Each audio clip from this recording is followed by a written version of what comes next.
오늘도 이 새벽 가운데 성전으로 나와 말씀으로 하루를 시작하시는 우리 모든 성도님들을 축복합니다. 오늘의 말씀이 우리의 삶 가운데 능력이 되며 지혜가 되며 우리의 삶에 드러나기를 간절히 소망합니다. 스가랴 1장에서 8장까지의 말씀은 이상을 통한 하나님의 계시를 우리에게 보여주셨습니다. 그런가 하면 이제 9절부터는 예언을 통하여서 하나님의 계시를 우리에게 보여주십니다. 하나님께서는 자기 백성을 어떻게 구원하시는지, 그 대적을 어떻게 심판하실 것인지에 대해 말씀하고 계십니다. 이런 이상과 마찬가지로 예언의 부분에서도 하나님께서는 어떻게 세상을 심판하시고 그 나라를 만들어내실지를 예언하고 계시는 것입니다. 스가랴 9장 1절의 말씀은 이렇게 시작합니다. 여호와의 말씀이 하드락 땅에 내리며 다메섹에 머물리니 라고 시작을 하고 있습니다. 저희가 보고 있는 개역 개정의 성경에서는 이렇게 말씀을 시작하고 있지만 개역 한글 성경과 세번역 성경, 쉬운 선역, 현대인의 성경, 메시지 성경, 그리고 영어 성경에서도 against라는 단어를 이 구절에서 사용을 하고 있습니다. 여기에서는 다른 번역에서의 성경에서는 하나님의 경고의 말씀이라고 말씀을 시작하고 있습니다. 곧 하나님의 경고의 말씀이 하드락 땅과 다메섹에 머물고 있다라는 것입니다. 왜 하드락 땅과 다메섹에 하나님의 말씀이 내리고 그 말씀에 경고의 땅이 머무르고 있는 것일까요? 그들은 이스라엘의 북쪽 지역에 있는 나라들로서 이스라엘을 괴롭히는 나라였습니다. 그러기에 그 나라 가운데에 하나님의 백성, 하나님의 나라를 괴롭힌 그 나라들에게 하나님의 심판이, 하나님의 경고가 주어지고 있는 것입니다. 이어지는 2절에서도 하드락과 다메섹뿐만이 아니라 가까이에 있는 하맛과 두론과 시도네까지 경고의 말씀이 주어지고 있습니다. 그들에게는 지혜가 있다라고 하고 있습니다. 그러나 그들은 그 지혜를 가지고 어떻게 우리가 강해질까, 우리가 어떻게 성공할까, 우리가 어떻게 다른 나라를 정복할까, 어떻게 우리의 곳간을 은금으로 가득 채우며 어떻게 요새를 세울까 하는 그 세상의 지혜가 그들에게 있는 것입니다. 그들은 자기들의 지혜를 가지고 그 어떤 적도 침략할 수 없을 것이라는 요새를 만들어 놓고 은과 금을 가득 쌓아 놓았습니다. 이들은 자신들이 해놓은 것들을 보면서 이것이 완전하다고, 이것이 걱정이 없을 것이라고 생각했습니다. 그러나 그것은 완전한 오판이었습니다. 우리 4절의 말씀을 같이 한번 읽어보겠습니다. 4절 말씀입니다.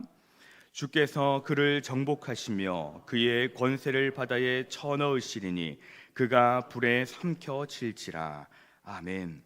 그들은 완전하다고 생각했습니다. 그들이 세워놓은 모든 것들이 완전하다고 생각을 했지만, 그러나 무너질 것 같지 않던 그 요새는 무너져 버립니다. 정복당합니다. 그리고 그 요새에 쌓아두었던 은과 금들은 모든 것들이 사라져 버립니다. 요새에 허점이 있고 빈틈이 있고 허술하게 짓고 부실 공사를 해서 그렇지 않습니다. 쌓아둔 은금이 모자라서 그들이 가지고 있는 힘이 모자라서 그렇지도 않습니다. 왜 그렇습니까? 3절 말씀에 자기를 위하여라고 하고 있습니다. 자신들을 위하여 요새를 쌓고 은금을 쌓아두었다라고 하는 것입니다. 자기들만을 위한 것이니 하나님 앞에서 모든 것들이 정복당하여 주고 사라져 버립니다. 하나님을 인정하지 아니하고 하나님 앞에 대적을 하는 그 사람들은 교만으로 모든 것들이 무너질 것입니다. 하나님이 분명히 계심에도 불구하고 그 하나님을 인정하지 않는다면 모든 것들이 무너짐을, 아무리 강한 권력이 있다 하더라도, 아무리 많은 은금이 있다 하더라도 하나님 앞에 심판을 받을 것입니다. 5절에서 7절 말씀에서는 블레셋에 대한 경고가 이어집니다. 아스글론과 가사, 에그론, 아스돗 등은 블레셋의 대표적인 도시를 말하고 있습니다. 블레셋이 다른 나라의 멸망을 보고 두려워하며 그 나라를 의지했던 것이 무너짐을 보고 소망이 수치가 되어 버립니다. 임금도 백성도 없는 뿌리 없는 민족이 되어 버립니다. 왜 그렇습니까? 6절 말씀에 보면 블레셋 사람의 교만이라고 말씀합니다. 그리고 하나님께서는 8절의 말씀과 같이 하나님의 나라를 세우십니다. 내가 내 집을 둘러 진을 쳐서 적군을 막아 거기 왕래하지 못하게 할 것이라. 포악한 자가 다시는 그 지경으로 지나가지 못하리니 이는 내가 눈으로 친히 봄이니라. 아멘. 하나님께서 그곳을 본인의 하나님의 집으로 둘러 진을 치시고 적군을 막으시고 왕래하지 못하게 하시며 포악한 자가 다니지 못하게 하신다고 하십니다. 무엇보다도 하나님이 친히 보시는 땅이 되어집니다. 세상의 지혜로 쌓은 요새와 세상의 지혜로 쌓아둔 은금이 아니라 하나님께서 세우신 나라인 것입니다. 이사야 35장의 말씀처럼 거룩한 길이 되어 깨끗한 자는 지나가지 못하며 우매한 행인들도 그 길로 지나다니지 못할 것입니다. 뜨거운 사막이 변하여 못이 될 것이며 사나운 짐승이 없는 곳입니다. 그곳은 하나님께서 만드시는 곳입니다. 그리고 그곳은 오직 구속함을 받은 자만이 들어갈 수 있는, 다닐 수 있는 곳입니다. 9장에서 등장하는 나라는 힘 있는 나라들입니다. 본 9장에 등장한 나라들은 모두 다 강력한 힘을 가지고 있던 나라, 모두 다 주변을 두려움에 떨게 하던 나라였습니다. 그러기에 그들은 말과 병거를 가지고 있었으며 든든한 요새와 은금을 쌓아두고 있었습니다. 이러한 나라들을 물리치고 새로운 나라를 세우려면 어떠한 방법이 필요하겠습니까? 더 큰 힘으로 기존의 나라를 무너뜨려야 하지 않겠습니까? 기존의 더 강한 군사력으로 더 많은 은과 금으로 기존의 나라들을 무너뜨려야 하지 않겠습니까? 세상의 상식으로는 그것이 방법입니다. 더 큰 것, 더 강한 것들을 무너뜨리려면 그것보다 더 힘센 것들, 더 많은 것으로 싸워야 합니다. 그런데 하나님이 세우시는 나라는 다르고 완전히 다른 초라한 모습으로 새 왕이 온다고 하십니다. 우리 9절의 말씀을 같이 한번 읽어보겠습니다. 9절 말씀입니다. 시온에 따라 크게 기뻐할지어다. 예루살렘에 따라 즐거이 부를지어다. 보라, 내 왕이 내게 임하시나니 그는 공의로우시며 구원을 베푸시며 겸손하여서 나귀를 타시나니 나귀의 작은 것 곧 나귀 새끼니라. 아멘. 왕이 세워지는데 나귀를 타고, 심지어 나귀 새끼를 타고 세워집니다. 앞에서 등장하는 강력한 나라와는 비교할 수 없을 정도로 초라하게 등장하는 그 왕은, 그러나 다른 사람들은 하지 못하였던 놀라운 일들을 행하시게 됩니다. 10절 말씀입니다. 내가 에브라임의 병거와 예루살렘의 말을 끊겠고 전쟁하는 활도 끊으리니 그가 이방 사람에게 화평을 전할 것이요 그의 통치는 바다에서 바다까지 이르고 유브라데 강에서 땅끝까지 이르리라. 아멘. 화평의 왕으로 오시는 이는 사람이 의지하는 모든 것들을 끊으시고 참 왕으로 이 땅의 주권을 행하십니다. 그러나 우리는 여전히 이 땅에서 성공하는 것과 이 땅의 것을 구하며 살아갑니다. 요한복음 18장 36절 말씀에 내 나라는 이 세상에 속한 것이 아니라 라는 그 말씀을 기억해 봅니다. 우리의 소속 또한 이 땅에 속한 것이 아님을 알고 이 땅에 나 요새를 구축하고 은금을 쌓으며 나만의 것을 세워가는 것이 아니라 주님의 나라에 거하기를 구하며 살아가는 성도가 되는 것입니다. 우리는 하나님의 그 말씀, 주님의 그 말씀을 아십니다. 주님이 어떠한 모습으로 오셨고 왜 그렇게 오셨는지, 그럼에도 불구하고 모든 것들을 꺾으시는 분이 우리 주님임을 알고 있지만, 그러나 우리는 무엇을 구하며 살아갑니까? 11절 말씀에서는 언약의 피가 등장을 합니다. 또 너로 말할진대 내 언약의 피로 말미암아 내가 내 갇힌 자들을 물 없는 구덩이에서 놓았나니 라고 하십니다. 이 언약의 피는 구약시대까지 거슬러 올라갑니다. 출애굽기 24장에서 이스라엘 백성들은 하나님의 말씀을 지키며 살겠다라고 그 언약의 피 앞에서 하나님 앞에 선언합니다. 약속합니다. 그러나 그들은 피로 세운 하나님의 언약을 어겼습니다. 그로 인해서 북이스라엘은 아수르에게 망하고 남유다는 바벨론에게 포로로 잡혀가게 됩니다. 피의 언약을 어긴 그들은 이로써 망하게 되었습니다. 그리고 원래대로라면, 우리가 가지고 있는 생각대로라면 피의 언약 앞에서 어긴 그들은 이제는 모든 것들이 멸망하고 무너지고 없어져야 했습니다. 그런데 하나님께서는 다시 그들을 회복시키십니다. 어기고 실패하였는데 왜 하나님은 그들을 다시 회복시키십니까? 도대체 무엇 때문에 하나님은 그들을 다시 회복시키십니까? 도저히 우리는 이해할 수 없지만, 그러나 이것이 하나님의 언약의 은혜인 것입니다. 12절 말씀에 갇혀 있으나 소망을 품은 자들아 너희는 요새로 돌아올지라 말씀하십니다. 세상의 모든 사람들이 죄 아래 갇힌 자들입니다. 그러나 소망을 품은 자들입니다. 이들에게 소망이 있는 이유는 하나님의 언약이 그 안에 담겨 있기 때문입니다. 바로 우리가 갇혀 있는 사람들, 죄 아래에 갇혀 있는 사람들이었습니다.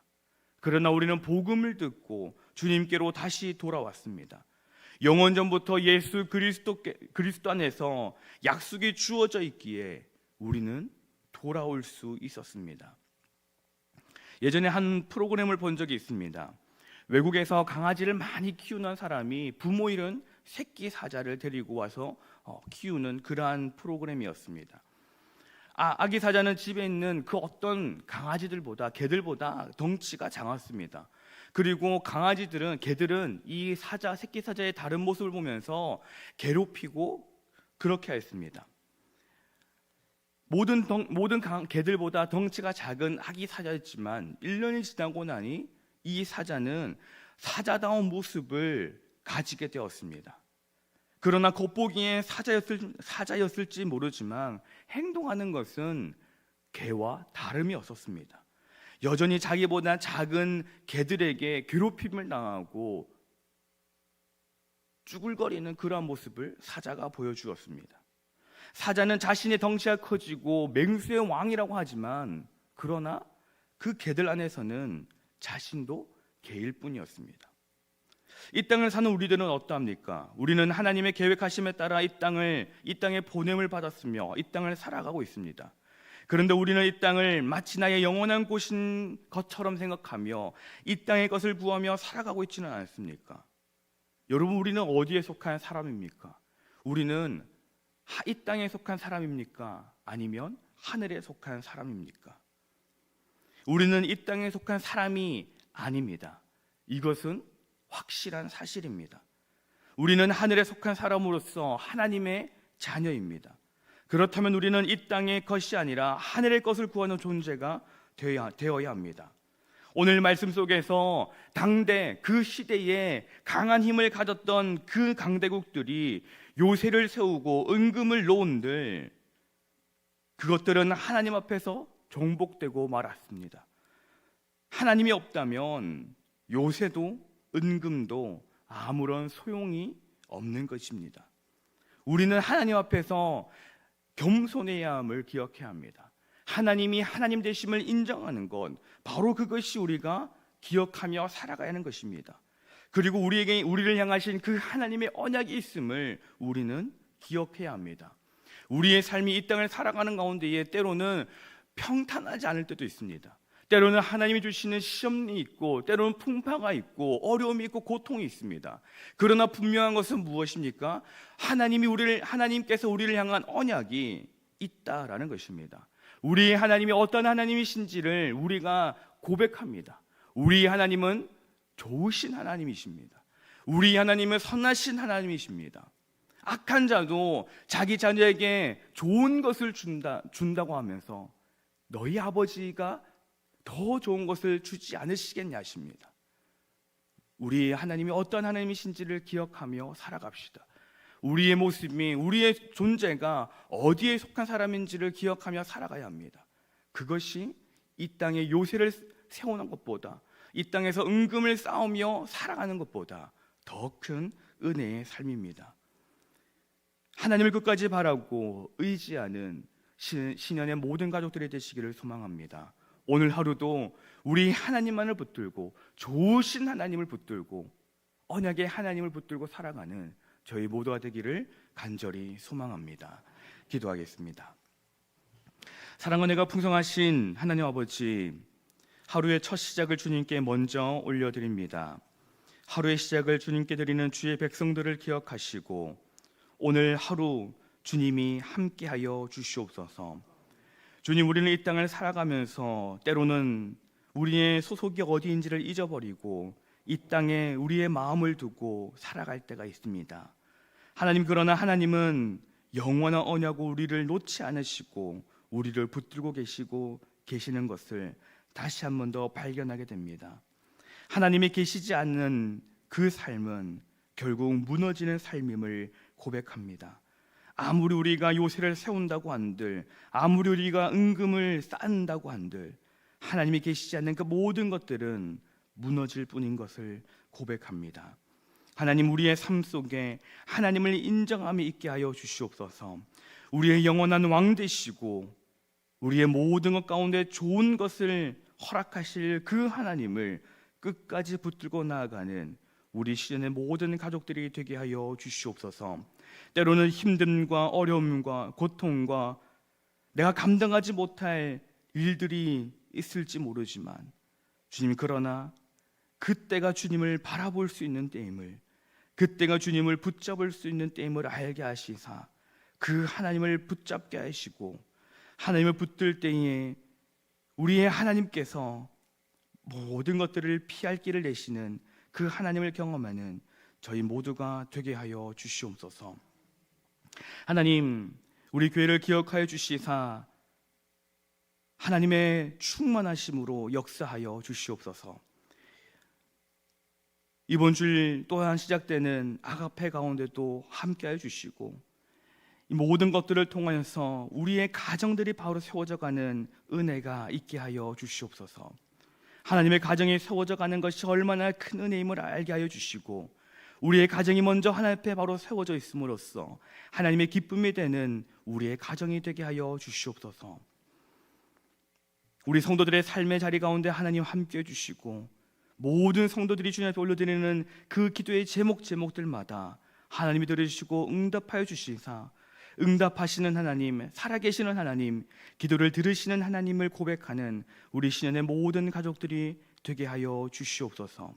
담임 목사님을 기억하여 주시사 영육으로 충만하게 하여 주시고 우리 신년교회를 이끌어 가시기에 부족함이 없도록 하나님 함께하여 주시옵소서. 모든 부교육자들에게도 동일한 은혜를 허락하여 주시오며 담임 목사님의 그 목회를 잘 도와 함께 나갈 수 있도록 하여 주시옵소서. 올해 벌써 5월이 되었습니다. 하나님, 남아있는 올해의 모든 시간 가운데서도 하나님의 역사하심을 기대하오니 하나님, 우리 신년교회 가운데 하나님의 놀라운 은혜가 충만하게 부어지도록 주여 함께하여 주시옵소서. 새벽 가운데에 1000번째 예물을 주님께 올려드립니다. 이 예물에 담겨있는 그 기도를 주님 들으시고 응답하여 주시옵소서. 또한 우리가 드리는 모든 기도의 제목들마다 응답하여 주시되 하나도 땅에 떨어짐이 없는 기도들이 되게 하여 주시옵소서. 오늘도 주님을 바라보며 주님을 소망하며 주님과 함께하는 이 하루가 되기를 소망합니다. 우리의 모든 순간순간들마다 함께 하시는 하나님을 경험하는 이 하루가 되게 하여 주시옵소서. 감사드리며 살아계신 예수님의 이름으로 기도드립니다. 아멘. 하늘에 계신 우리 아버지, 아버지의 이름을 거룩하게 하시며 아버지의 나라가 오게 하시며 아버지의 뜻이 하늘에서와 같이 땅에서도 이루어지게 하소서. 오늘 우리에게 일용할 양식을 주시고 우리가 우리에게 잘못한 사람을 용서하여 준 것 같이 우리 죄를 용서하여 주시고 우리를 시험에 빠지지 않게 하시고 악에서